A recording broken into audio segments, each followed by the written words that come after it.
So with me, I have two wonderful women. So they have been both working in the AI, tech, and data space for quite some time. But Dr. Nadia Morozova, who is Chief Analytics and Insights Officer at Enriched Insights.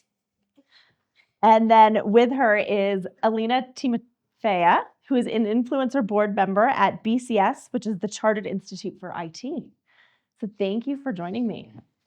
We felt like this was the last panel for a good reason, and that the rest of the buildup of the conversation talked about how innovation bundled with efficiency and thinking about the choices that we make when it comes to trust as an organization, sort of the backbone to all of that are the ethical decisions that go along with AI and the use of data. So with that, when we were preparing for this, there were three pillars that came through that: the data ownership and who owns the data, how we utilize that data, and the ethics around that, and then really how we communicate sort of the decisions that we make as an organization. So starting with you both, I'd love to hear your point of view on data ownership and sort of whose responsibility is that, and why that's such a big conversation, especially for marketing and communications professionals.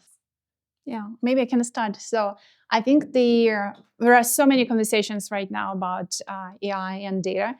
And we need to make very quick decisions. Sometimes we go under the pressure and we really need to understand, okay, so do we want to proceed with a specific AI solution or not?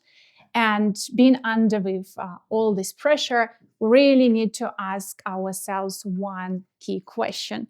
Does data used for the development of this specific AI solution represents the reality? I think that's the most important one. And as you highlighted in your report, I think the human centricity is the key. So when we are talking about data ownership, it's really important to understand, okay, so how we make sure that we protect the data quality, how can we make sure that we protect data privacy, and also what specifically did our consumers sign up for? Why did they share their data with us? What did they allow us to do with this data? So I think these are the very important questions which we need to remember when we talk about data ownership. So I think for me, it's all about the value to the customers. And obviously, if their insights which they get are not the right one, for whatever the reason, that's not delivering on the value that we promised as a company. And just to let you know, I've been working more of a technologist in terms of with the systems quite a lot in the banking industry. What becomes apparent is that it's really hard to get to this one single data view, which is, before you use the synthetic data or anything else. So what tends to happen in a lot of industries, there are so many, systems. So for example, me as a customer, when you go to the bank, it's not just one profile. It comes from various sources. And actually, there is no one trusted source of truth. So even if you check me, say in HSBC, you can't quite know what is the real me. So to Nadia's point, it's really important to establish what is the reality before you do all the processes and innovation on top of it. And this is where companies struggle, in particularly if they're old companies or they've been around. So they're not like Monzo or Revolut, who are just like the new popping up banks, but they have the old processes and systems. Yeah. And what do you think about that from sort of the lens of the questions that we should be asking as leaders within organizations to help demystify where that data lives and who owns it? What are some of those questions that stand out to you that we may be asking of our teams and of our IT teams or our customers themselves? I think for me, understanding the human centricity and considering human centricity as the core of the data quality, which is used for AI, we need to consider four main building blocks. First of all, we need to consider, does the data represent the reality? Via very high quality data sampling and ensure that the data which we're using is exactly following all the regulations, is following what our consumers signed up us to do with their data, and also allows us to leverage this data in the diversity or for the diversity of business questions. The second point I would say is really filling in the missing gaps. So there are so many questions which need to be answered. And as Alina mentioned, so importance of the synthetic data and how we blend synthetic data with human data. So I read recently a report from Gartner who said that in 2021, so not that long time ago, only 1% of data which was used for the AI development was synthetic.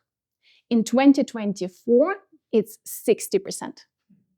So it's a huge growth in so short period of time because there is so much pressure on leveraging AI, building AI, and doing it quickly and sometimes without consideration of what data we're putting into this model.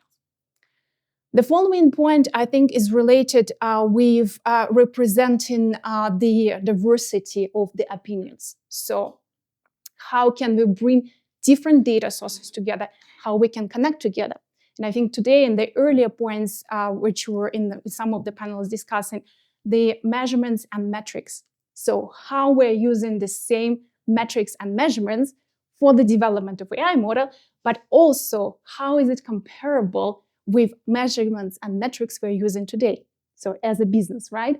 We're talking about the same thing, or we're talking about conversion, which means one thing on one platform and another thing on another platform. So I think it's really important to remember, so what are our definitions and what are our metrics? And last but not least, I think it's about envisioning the future. So really being future-proof, making sure that our models don't only talk about today, but also can help us to envision the future.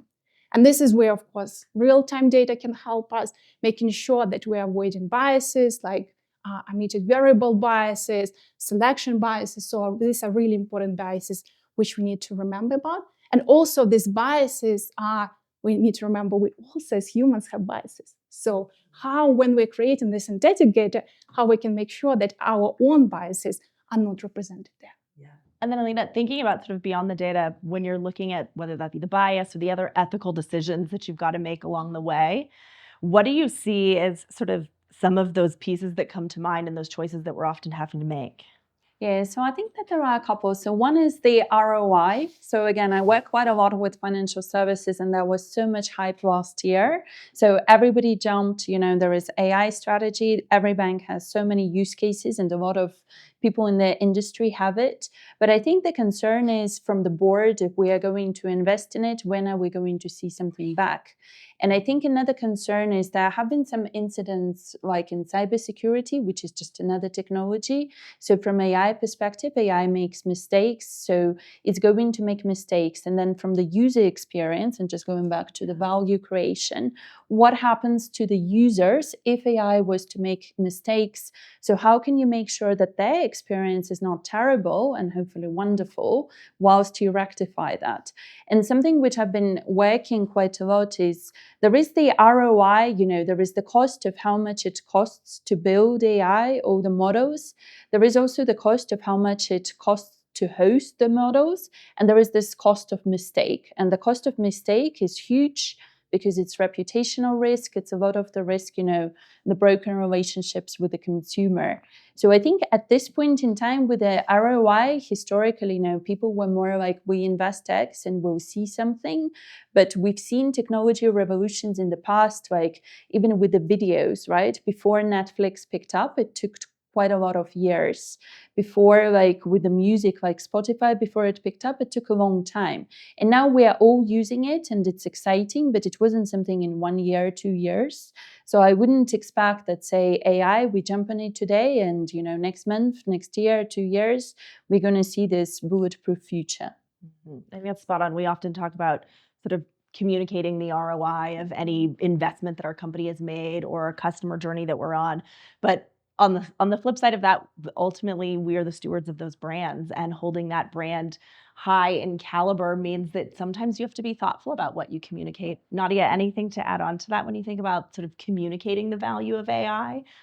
I think it's about internal and external communication, right? So we need to remember that we're driving the culture change. So on the internal communications, I think we discussed a lot today, but always taking into consideration that we're talking about a whole shift in the corporate cultures.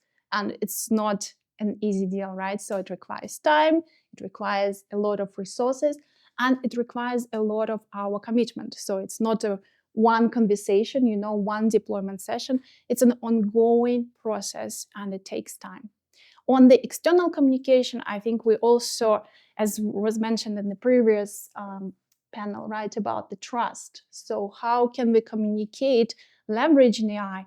Also, how we can communicate AI in a way that we are transparent and we are leveraging it as a tool of building trust with our consumers, right? So we're talking about the data. So they share their data with us.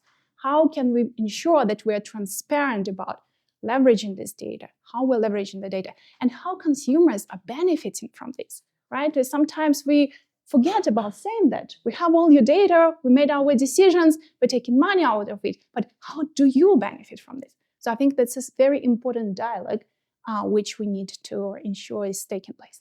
Yeah. Anything to add to that, Alina? No, I think just one of the things just on the ROI, it's also quite a lot about the people. So we talk that people are concerned that they may lose jobs, but it's also the people who are executing this whole, transformation. So there is AI efficacy, but there is the efficacy of the people who are doing this. And I think historically AI is somewhat of a new technology, right? So there are so many experts who've never actually done AI. So that's a bit of a concern.